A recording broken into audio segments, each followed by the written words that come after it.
विष्णु पुराण द्वितीय अंश 11वां अध्याय। विष्णु पुराण जड़ भारत और सोमवीर नरेश का संवाद। तो दोस्तों, हमारे शास्त्रों में हर कहानी, हर संवाद अपने भीतर गूढ़ रहस्य और गहरी शिक्षा छिपाए हुए है। आज हम आपको विष्णु पुराण के द्वितीय अंश के 11वें अध्याय में वर्णित जड़ भरत और सोमवीर नरेश के संवाद की गाथा सुनाएंगे। यह कथा न केवल धर्म का मर्म समझती है, बल्कि जीवन के सत्य को भी उजागर करती है। तो इस अद्भुत कथा को सुनने से पहले हमारे चैनल को सब्सक्राइब करें, ताकि ऐसी ही रोचक और प्रेरणादायक वीडियो आप तक पहुंचाते रहें। आइए शुरू करते हैं कहानी।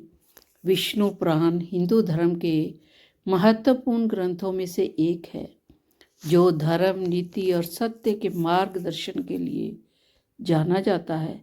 इसके द्वितीय अंश के 11वें अध्याय में हमें एक ऐसी कथा पढ़ने सुनने को मिलती है जो गूढ़तम ज्ञान को सरलता से समझती है।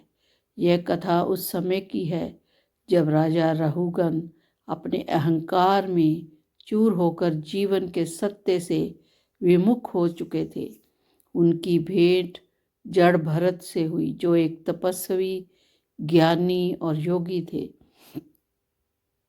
यह संवाद न केवल राजा राहुगन के अहंकार को तोड़ता है, बल्कि हमें भी सिखाता है कि जीवन में सही मार्ग कैसे चुना जाए। और तो चलिए इस कथा में प्रवेश करते हैं और देखते हैं कि कैसे एक साधारण व्यक्ति अपने ज्ञान और शांत चित्त से एक अहंकारी राजा का जीवन बदल देता है। तो यह कथा तब की है जब राजा राहुगन सोमवीर देश के राजा थे।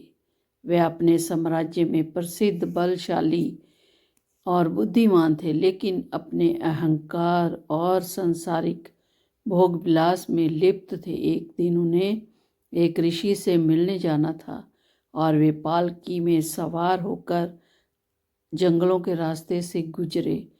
पालकी उठाने के लिए 4 कहार लगाए गए थे। उनमें से एक बीमार हो गया और जल्दी में एक कहार की जगह एक साधारण से दिखने वाले व्यक्ति जड़ भरत को काम पर लगा दिया गया। जड़ भरत अपनी ही धुन में रहते थे।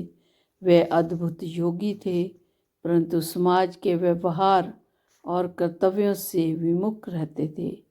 जब उन्होंने पालकी उठाई तो चलते समय उन्हें ध्यान दिया उन्होंने कि रास्ते में छोटे छोटे कीट और जीव जंतु हैं। उनका दिल उन प्राणियों को चोट पहुंचाने के लिए नहीं मान रहा था, इसलिए वे बार बार रुक रुक कर पालकी उठा रहे थे। इससे पालकी बार बार हिलने लगी। तो राजा राहुगन इस बात से बेहद नाराज हो गए। उन्होंने पालकी का रुकना और हिलना अपनी शान के खिलाफ समझा। राजा ने गुस्से में जड़ भरत से कहा, तुम इतने निकम्मे और आलसी क्यों हो? क्या तुम्हें पता नहीं है कि एक राजा की सेवा कितनी महत्वपूर्ण होती है? अगर तुम्हें इस काम में मन नहीं लगता तो इसे छोड़ दो। तो राजा के कठोर शब्दों का जड़ भारत पर कोई असर नहीं हुआ। वह शांत स्वभाव से बोले, हे राजन, आप जिस शरीर की बात कर रहे हैं वह ना तो मेरा है ना आपका है। यह तो प्रकृति द्वारा रचा गया एक माध्यम मात्र है। असली स्वामी तो आत्मा है, जो न जन्म देती है और न मरती है। आप जिस राज सिंहासन और वैभव पर गर्व कर रहे हैं वह सब भी क्षणिक है। यह सब माया का खेल है। तो जड़ भरत के शब्द सुनकर राजा राहुगन का क्रोध ठंडा हो गया। उन्होंने महसूस किया कि वह साधारण सा दिखने वाला व्यक्ति वास्तव में महान ज्ञानी है। राजा ने पालकी से उतरकर उनके चरणों में गिरकर क्षमा मांगी। तो जड़ भरत ने राजा को समझाया, हे राजन, जो जीवन आप जी रहे हैं वे केवल कर्म और फल का खेल है। आत्मा अजर अमर है और यह शरीर केवल एक माध्यम है। अहंकार, लोभ और मोह आपको अपने असली स्वरूप से दूर कर रहे हैं। जो व्यक्ति ज्ञान के प्रकाश को समझ लेता है वह संसार के जाल से मुक्त हो जाता है।